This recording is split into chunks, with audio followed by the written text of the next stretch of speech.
Bom dia, bom sábado a todos vocês.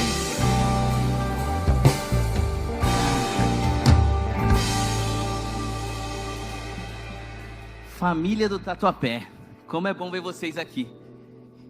E aí, Rê? Gostei desse cantinho aqui, viu? Bem aconchegante. Vocês gostaram do cenário? Ficou bonito, né? Quem está acompanhando a semana de oração desde o comecinho, desde o sábado passado? Deixa eu ver. Quem? Ah, temos algumas mãos levantadas, que legal.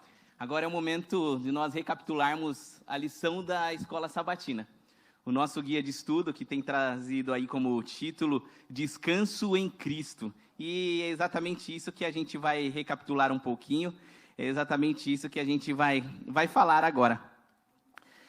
E sabe que, até entrando já no tema um pouco da lição dessa semana, que tem como título Venham a mim, e a gente vai estudar um pouquinho sobre o capítulo 11 e os versículos 28, 29 e 30 do livro de Mateus.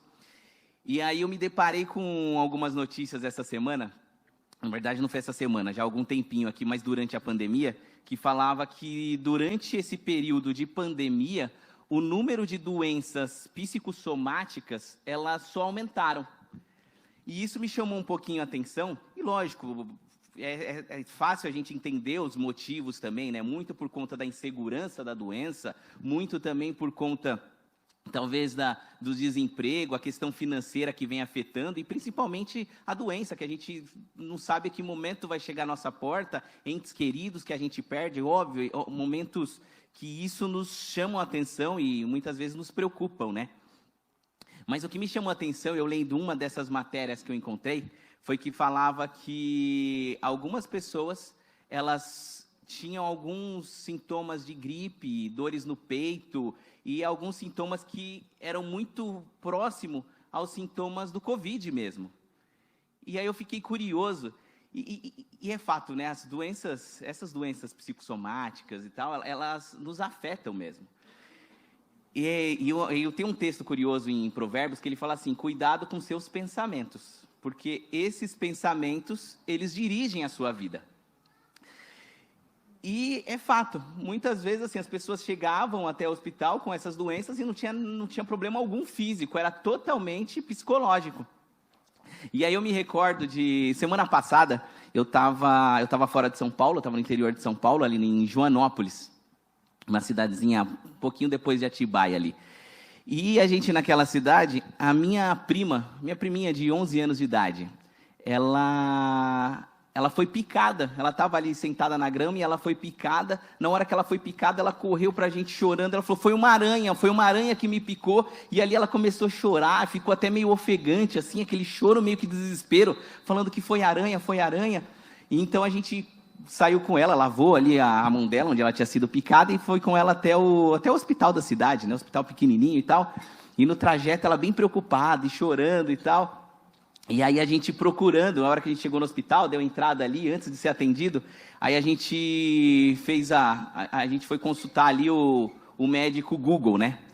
E ali naquela consulta, olhando ali, ela começou falando, você sabe pelo menos como que era essa aranha, para identificar, pelo menos para mostrar, né, para o médico que vai te atender. Aí começamos a puxar ali na internet algumas fotos, e aí alguns sintomas que davam, né? Começou a falar lá, tem dor de cabeça, pode dar também dor forte no braço, aonde foi a picada e tal. E ali ela começou a sentir tudo que a gente estava falando, que estava escrito ali.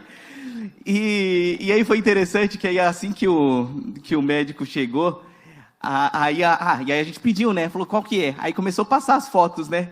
Aí a aranha que ela falou que tinha sido picada foi justamente a viúva negra. Justa viúva negra, né? Venenosa e tal, né? A hora que a gente foi atendido pelo médico e tal, aí ele olhou e falou, o que foi? Ela falou, foi picada de aranha. Aí ele olhou e falou, picada de aranha? Aí ele olhou assim, ele falou assim, não tá com cara de picada de aranha não, né? E eu fiquei curioso, eu falei, será que ele entende mesmo de picada de aranha? E daqui a pouco ele já soltou, ele falou assim, porque aqui, pelo menos duas pessoas vêm por dia aqui por conta de picada de aranha. Interior, né? E aí ele começou a falar e tal, aí nisso o meu cunhado mandou uma foto do que ele tinha achado ali no quintal, ali no sítio que a gente estava, e era uma formiga grande, mas era a formiga, E ali, a hora que ele mandou e tal, o médico olhou assim, aí eu mostrei a foto para ele e falou, isso daqui tem bastante aqui, é bem provável que é uma formiga mesmo, até porque se fosse picada de aranha, você não estaria nem falando agora nesse momento. E aí ele colocou ali o que acontece, falou as dores que sente, que irradia pelo corpo inteiro e tal. E aí, é interessante que depois que ele falou isso, ela acalmou, aí parou, aí acabou o choro, acabou tudo, ela ficou super tranquila. Mas eu coloquei isso só para falar que realmente, assim, muitas vezes é o que a gente acha, o que a gente pensa, e isso afeta, né? Isso afeta muito a gente, né? A gente costuma enxergar o problema muito maior do que ele realmente é. E isso mexe bastante com a gente. E aí eu já adentro aqui a lição, ao nosso guia de estudo que a gente estudou durante essa semana. A gente está na lição 5, que fala um pouquinho sobre, como eu já disse, Mateus 11, 28 a 30. E aí eu convido a gente a ler esse versículo. Se você está com a sua Bíblia aí, vamos lá, Mateus capítulo 11, versículos 28 até o 30. Diz assim, ó: Venham a mim todos vocês que estão cansados de carregar as suas pesadas cargas, e eu lhes darei o descanso.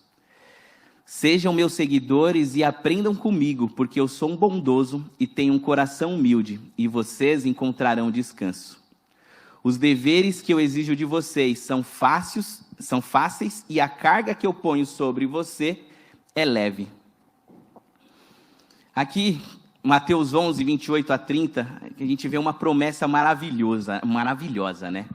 Uma promessa de descanso. Ele fala, vem a mim. É um convite que ele faz. Ele fala, vem a mim vocês que estão cansados, estão sobrecarregados. E muitas vezes, não só o fardo emocional, esses fardos psicológicos, como a gente colocou aqui neste momento, mas todos os aspectos da nossa vida, né? Os fardos físicos, os fardos espirituais, e todos eles. E aí Jesus ele chega para a gente e fala, vem a mim. Vinde a mim, vós que estáis cansados e sobrecarregados. Mas como a gente viver esse descanso aqui? Como a gente viver um descanso que a Bíblia fala para nós, ao mesmo tempo que o próprio Jesus ali, após o pecado, ele olha para Adão e fala, Adão, com o suor do teu rosto, com o seu suor você terás o pão. Ou a gente vai lá para João, que aí João 16, 33, ele fala, no mundo vocês terão aflições, no mundo vocês terão problemas. Como a gente obter esse descanso que Mateus 11, 28 a 30, ele está colocando aqui. E quando a gente olha esse texto, é interessante a gente entender um pouquinho o contexto disso. Para quem que Jesus ele estava dizendo essas palavras? Não sei se você já se perguntou, não sei se você no estudo da lição, você foi a fundo e viu como que foi o contexto ali dessa narrativa. Jesus ele está falando para algumas cidades, alguns povos das cidades ali de Galileia. E ali, essas cidades, elas se recusaram a aceitar e acreditar em Jesus. E ali ele começa meio que a acusar aquelas cidades, ele começa a divertir aquelas cidades ali, e tudo isso ele faz procurando o quê? O arrependimento desse povo. Tanto é que ele olha assim para a cidade de Corazim, ele fala, ai de você Corazim, ai de você Betsaida. E ali Jesus ele coloca o dedo na ferida daquele povo dali. Tanto é que se a gente for ali em Mateus 11, 24, versículos antes ali que a gente acabou de ler, ele diz assim, ó, eu digo a vocês, no dia do juízo haverá menos rigor para a terra de Sodoma do que para vocês. Percebe? A terra de Sodoma, que muito conhecida até então, por ser uma cidade pervertida e desviada dos caminhos de Deus. E aí Jesus olha e fala, ai de vocês, ele começa a advertir ali com certa veemência isso daí. Só que aí em meio toda aquela tensão e toda aquela bronca que ele estava colocando naquela situação, ele de repente muda de tom. Ele muda de tom e vai lá para Mateus 11, 28 e faz aquele convite lindo e fala, vem a mim. Você está cansado, você está sobrecarregado, vem a mim. E esse convite, ele transcende o tempo e ele chega até nós hoje e ele diz a mesma coisa, venham a mim. E quando ele diz venham a mim, muito mais do que um convite, É a necessidade que nós temos hoje. Nós, seres humanos, tanto os seres humanos lá das cidades da Galileia, como nós hoje, nós temos a necessidade de Cristo, a necessidade de paz, a necessidade de ter o descanso, de ter o conforto e o alívio. E esse conforto e esse alívio, só Deus pode trazer para nós. Mas quando ele fala, vem a mim, é uma condição prévia de encontrar o descanso em Jesus. Ir a Jesus é a gente entregar o controle, é a gente pegar e falar, Jesus, é contigo, não sou eu que dirige aqui, é o Senhor. É exatamente isso, e esse é o convite que Jesus está fazendo a nós, ir até Ele, venham a mim. Às vezes não é fácil, ainda mais nos dias de hoje, que a gente tem um controle, a gente pega o nosso smartphone, a gente tem um controle de tudo nas nossas mãos, a gente chegar e falar assim, não, Deus, é seu o controle agora. E aí a gente indo um pouco mais adiante, a gente encontra aqui, analisando esses versículos, quando ele olha e fala assim, tomem sobre vós o meu jugo. Tomem sobre vós o meu jugo. O que é jugo, né? O jugo, quem viveu no interior aí, vai saber, e a gente conhece, o jugo nada mais é do que uma madeira, é aquela madeira que ficava sobre os ombros ali, ou sobre a cabeça do animal, que era utilizado, e ali eles eram presos, então os dois eles andavam juntos, e ali eles eram utilizados para arar a terra, ou para carregar ali uma carroça, alguma coisa assim. Isso era o jugo. E aí Jesus, nesse versículo, ele fala, tome sobre vocês o meu jugo. E além disso ele continua, e aprendei de mim, que sou manso e humilde de coração. E aqui, depois do imperativo que nós encontramos, venham, que ele convida, ele faz o convite de venham, aqui a gente vê mais dois imperativos, ele fala, tome e aprendam de mim, né? E aprender, tomar e aprender. E aí o que seria esse tomar, né? Tomar o jugo. E é interessante, o Cezinha quer falar, eu acho que a gente está sem microfone, Cezinha. Você quer comentar rapidamente? Que o tempo também é curto. Eu vou levar o microfone para você. Veja, para nós hoje, quando você tem o jugo sobre o pescoço de 2 bois, agora, como é que você doma um boi?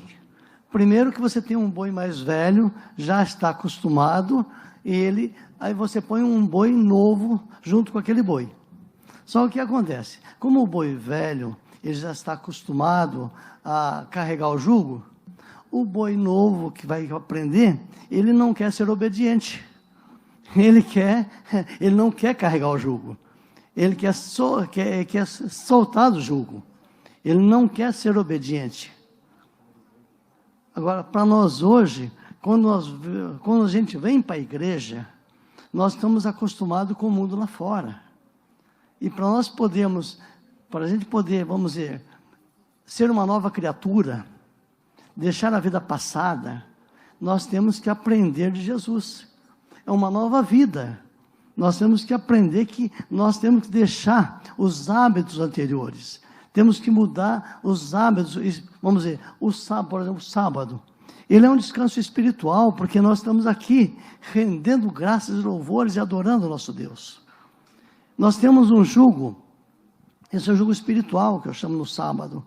Nós temos um descanso mental, que nós deixamos os compromissos da semana e nós estamos vivendo um dia de descanso, um dia leve. E nós temos o quê? O descanso físico que Deus nos dá, que Jesus nos concede, de deixar as atividades e ter uma nova atividade, um novo relacionamento. Então, o jugo que Deus concede, que Ele traz para nós, é aprender dEle, viver com Ele, deixar a vida passada, porque a vida passada acabou. Somos novas criaturas com Cristo Jesus. Legal. Obrigado, Cezinha, pelo comentário. E é bem interessante o que foi colocado aqui, não só pelo comentário do Cezinha, mas também pela lição, porque a lição, o que ela traz aqui? E ela traz também que o jugo, ele é justamente para ligar 2 animais ali. E ali Jesus ele usa essa metáfora, que, além de que foi bem colocado pelo Cezinha, ele está dizendo aqui o seguinte, o que ele quer trazer é o seguinte, ele está falando, é união. A partir do momento que o meu jugo, ele fala, eu estou com você nessa. A gente está unido em Cristo. Então, essa é uma das partes mais importantes, quando Jesus ele utiliza essa metáfora para falar, o meu jugo, tomai sobre vós o meu jugo, porque o meu jugo é leve, né? E aqui a gente vê que Jesus, além dele ele aliviar a nossa carga, além dele nos dar a direção, ele vai estar com a gente. Ele vai andar lado a lado conosco. E assim nós aprendemos mais com ele. E aí a gente já entra nesse imperativo, aprendei de mim. E o verbo aprender, quando a gente traz do grego ali, o aprender, ele está ligado a discípulo. Que nada mais é quando a gente aprende, a gente é discípulo de Jesus. Nós somos, e o discípulo nada mais é do que uma pessoa que segue a Jesus, que é obediente a Cristo, que tem comprometimento. E é justamente o que a semana inteira a gente vem comentando nessa semana de oração, a questão do ide por toda a terra. É isso que é ser discípulo, isso que é aprender. E ao ponto que nós somos aliviados, ao ponto que Deus ele pega o nosso jugo, nós, como discípulos, somos abençoados por Deus, nós também devemos assim ajudar e apoiar o nosso próximo. Esse é o nosso papel, esse é ser o jugo. E aí ele continua dizendo no versículo, fala, sou manso e humilde de coração. O que é ser manso? O que é ser humilde de coração? E quando a gente... E parece que essas palavras, né, mansidão, humildade, parece que são características que estão meio fora de moda, né?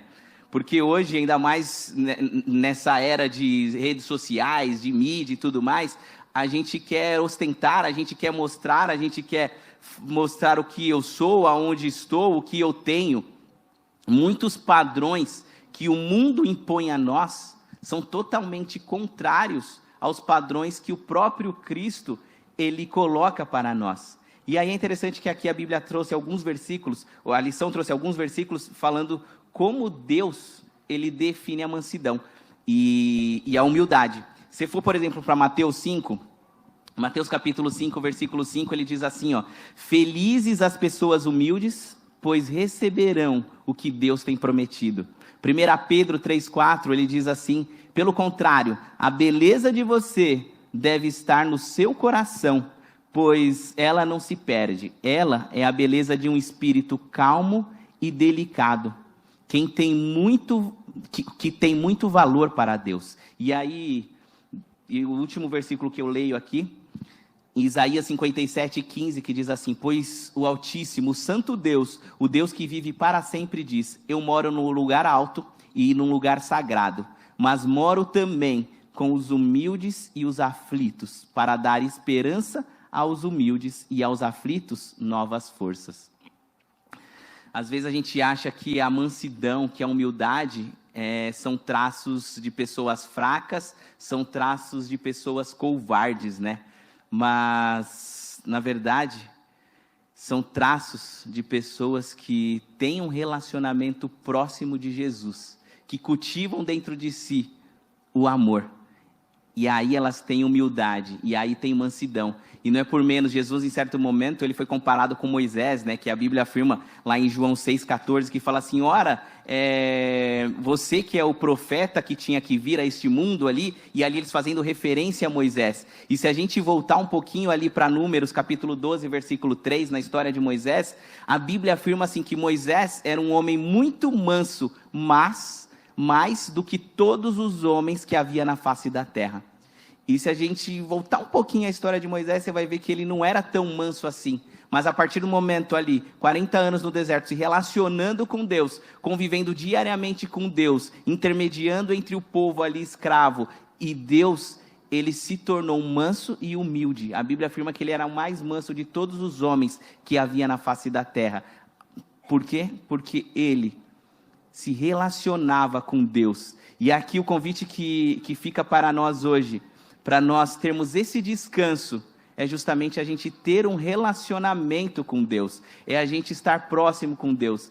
E eu recapitulo a história que o nosso guia, na primeira página dele, na introdução, ele traz. Ele traz aqui uma referência falando sobre um voo que estava acontecendo, e ali o piloto, então, na cabine, ele fala assim: nós estaremos enfrentando forte tempestade neste momento. Apertem os cintos. E ali, então, eles passando naquela tempestade, eles começaram a se desesperar por conta daquela tempestade, ouviam-se gritos dentro do avião, mas então repararam que uma garotinha, lá na frente, sentada, ela continuava ali fazendo o seu desenho tranquilamente. Às vezes, ela olhava para o lado para ver um relâmpago ou outro, e aí, quando o voo acabou, quando todos estavam em terra, um dos passageiros se aproximou àquela menina e falou assim: tira uma dúvida minha, por que você se manteve tão calma durante o voo, durante toda essa turbulência que o avião passou, essa tempestade? E ali, ela, naquela tranquilidade, ela olhou e falou assim: porque meu pai é o piloto do avião, e ele falou que me levaria em paz para casa. Você tem essa convicção? Que o seu pai, o seu Deus é o piloto do avião, é o piloto da nossa vida? Se a gente tiver esta convicção, nós teremos esse descanso que a Bíblia nos traz. Feche seus olhos, vamos falar com Deus. Pai querido, Pai amado, obrigado, Deus. Obrigado pela tua paz. Obrigado pelo teu descanso. Obrigado, Pai, porque todos os dias o Senhor nos convida a estarmos contigo, a confiar e acreditar em ti. Neste momento, faça-se presente com cada um aqui que está aqui neste local ou em casa acompanhando esta programação. Usa-nos. E, Pai, dê-nos uma programação na Tua companhia, em nome de Jesus. Amém.